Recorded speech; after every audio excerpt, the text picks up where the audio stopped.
Stay tuned to 27 Not Out, and don't forget to like and subscribe, guys.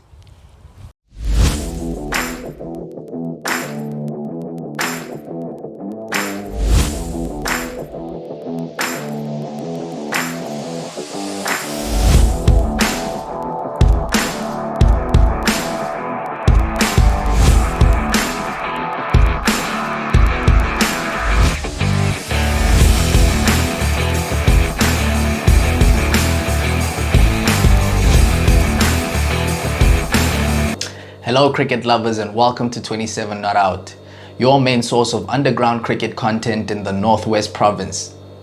If you've been following, it's been a very interesting season so far in the Wonen Top Paints Premier League, the highest club cricket league in the province, designed to bridge the gap between the amateur level players and the professional level. We are already past the halfway point of the round robin fixtures, and all 12 teams have now had their fair measure of the competition. This season has seen the inclusion of 4 new teams being added to the league, in the form of Mafikeng, Travelling Reefs, Geek Academy and Ramblers. All 4 newcomers find themselves at the bottom of the league table, as neither of them have found it easy stepping up to this accomplished league. But who knows what the second half of fixtures have in store for us. We all know that cricket is a sport full of drama and surprises, and we are here to bring you all of that. This past weekend we were back in Potchefstroom to bring you an all NWU clash between Northwest University's third team, Taurus, up against their senior first team and defending champions, as both teams sit in the top 4 and more importantly look to boost their status in the battle of the Booker Pride. Here's how the log standings were prior to Matchday 6. At the top of the log is Ibbies, as they're the only unbeaten team so far with also the healthiest net run rate. Taurus and Potchefstroom complete the top 3 respectively. NWU and Rustenburg based in Pala have recorded identical stats up to this point, both having a game in hand, only separated by the net run rate of which NWU had the better of. Colt slipped to the middle of the table after their first 2 wins briefly had them in the top 2. They have also recorded similar stats to Ikageng Cricket Club, although Ikageng got both of their wins through forfeited points from Travelling Reefs and Geek Academy. It's the newcomers in the bottom 4 who are struggling to find their feet and adapt into this higher level of competition. However, they'll have nothing to lose for the remainder of the season, and much more likely to adapt a go-for-broke approach moving forward.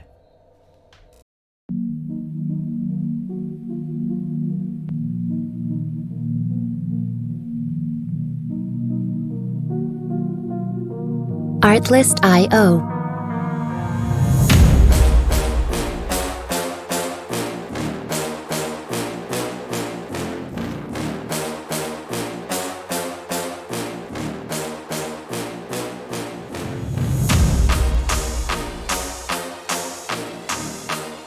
Music licensing reimagined.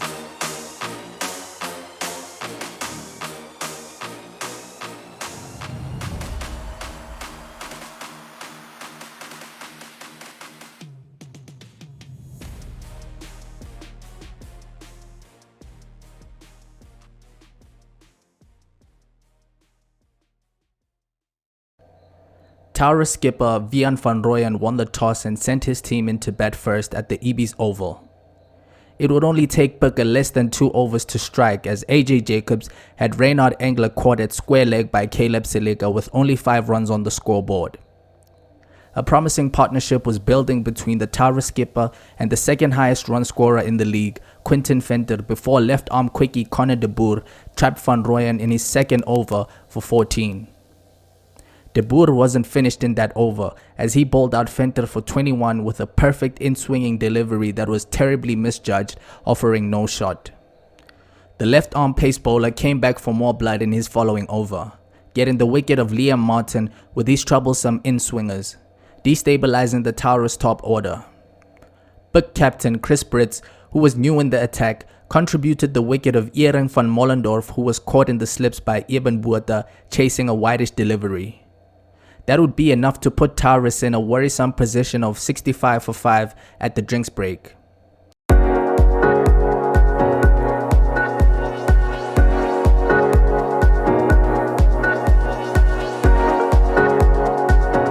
Artlist.io.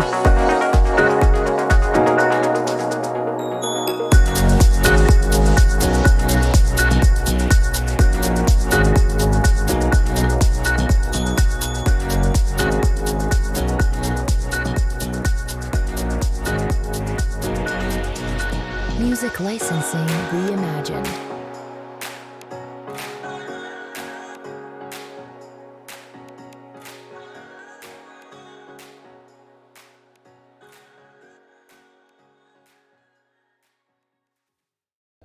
New batsmen Tiens Helmuth and Deon Liebenberg had the mammoth task of repairing the innings for their side against the bowling attack that still had lots to unseal. The next few overs after drinks saw an aggressive phase from Helmuth, which saw him target one of Bantu Dandala's overs, smashing 14 runs down the ground in 3 consecutive deliveries. Unfortunately, Helmuth lost his partner Liebenberg, who mostly handed the strike over to him and kept the overs ticking.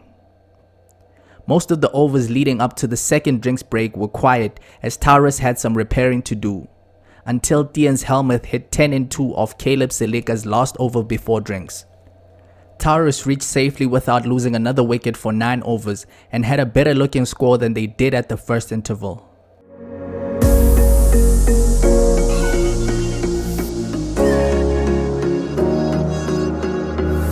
Running through the lights of my thoughts, Artlist.io. standing on the edge of my time. Everything I know will be gone in a minute, and that's alright. Running through the lights of my thoughts, standing on the edge of my time. Music licensing reimagined. Will be gone in a minute, and that's alright. Alright, 'cause I'm free. Dumelo Banda was unleashed right off the drinks and gave Pick the breakthrough with his big wicket of Helmuth for 56 out for LBW. In his very next over, he caused more damage for Taurus, getting the wicket of Tate as he looked to race to his well-deserved half-century, but fell 8 short of the milestone with a good catch in the deep by AJ Jacobs.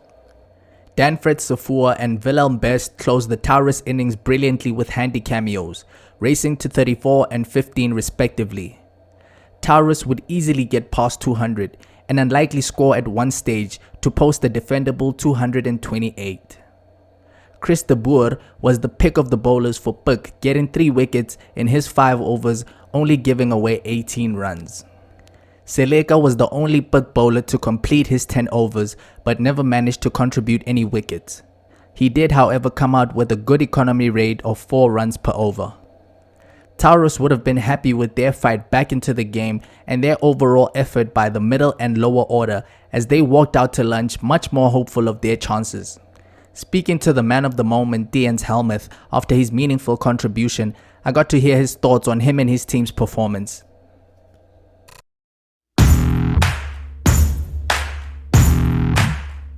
So it was quite, I went in with a difficult situation with the team being down 4 wickets early on. So my thought process was just to rebuild and not worry about the runs, just try and bat 50 overs and build a partnership with the batsmen coming in. So that was my game plan. So I told them basically just don't worry about the runs, just bat 50 overs, play your game. If it's there to hit, back yourself and hit the ball, but other than that, just work the ball around, get your iron, because it is a deck that if you get in, you're going to score runs.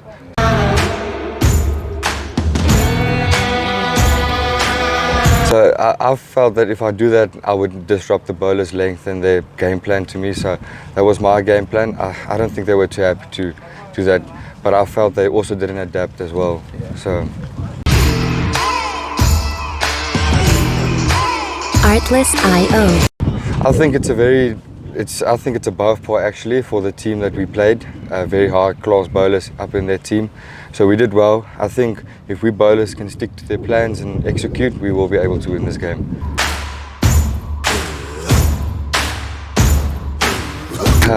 I'm going to go with Virat Kohli. It's just the way he plays the game, the aggressive way he plays, the passion he has on and off the field for the game, and everybody loves the way he bats and loves to see him bat as well.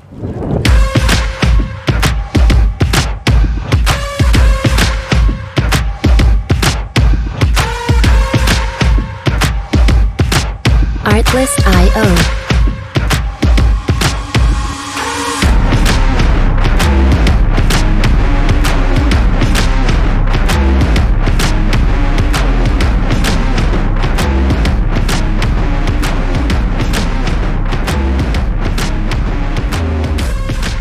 Music licensing reimagined.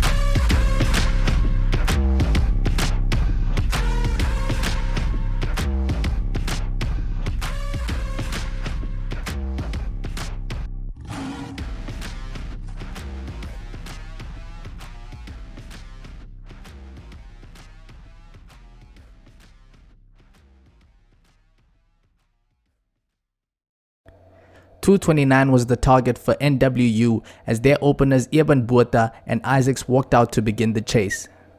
The opening partnership of Willem Best and Kamogello Mphahlele proved tricky at the start as Botha nicked one between the keeper and second slip of Mphahlele's bowling before Best got the actual wicket of Isaacs the following over.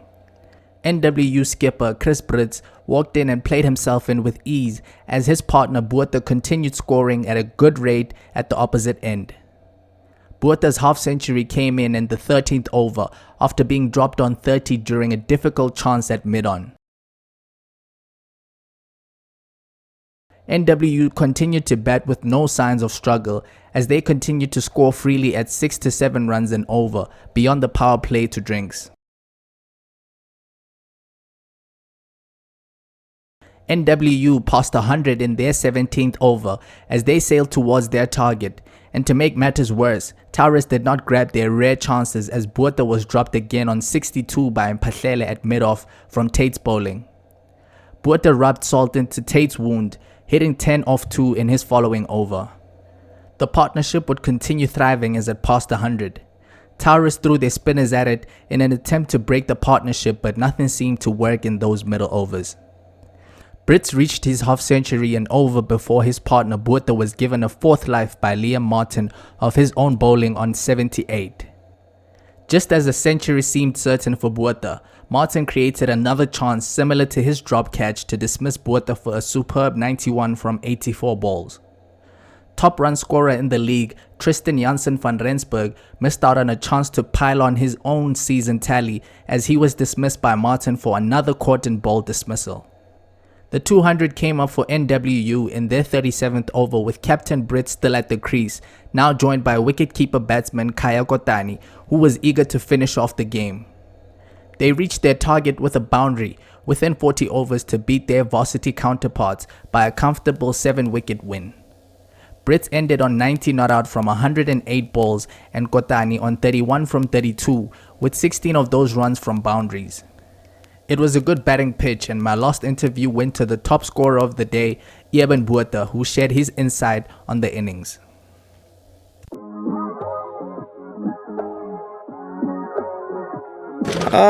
We're getting there. I'm glad I could help the team get over the line. Still got a bit of work to do this season, with a few games coming up, so hopefully the results go in our favour.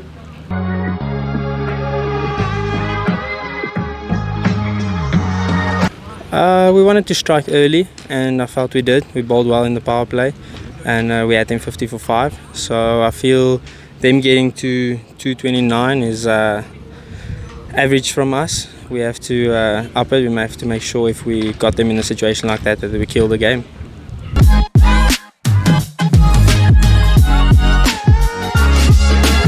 Yeah, we just had fun. We said we keep knocking it around and we take it as deep as we can.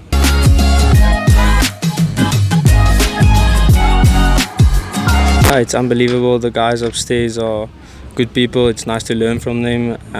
Hopefully I get a run there soon again and can leave my mark.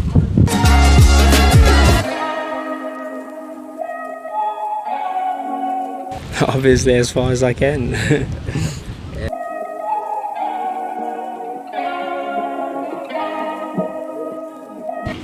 I think David Warner. Obviously the style he bats, I obviously look up to him, and just the dog fight he shows every game he goes out there. In other parts of the province, here's a match summary of how the Matchday 6 unfolded. Travelling Reefs put on a show at home as they earned their second win of the season against Potchefstroom 2. They posted 330 in their 50 overs, with Zander Cornelius smashing 114 and Andrea Hubert contributing a quick 61 from only 33 deliveries. Potchefstroom responded dismally as they were bowled out for 66.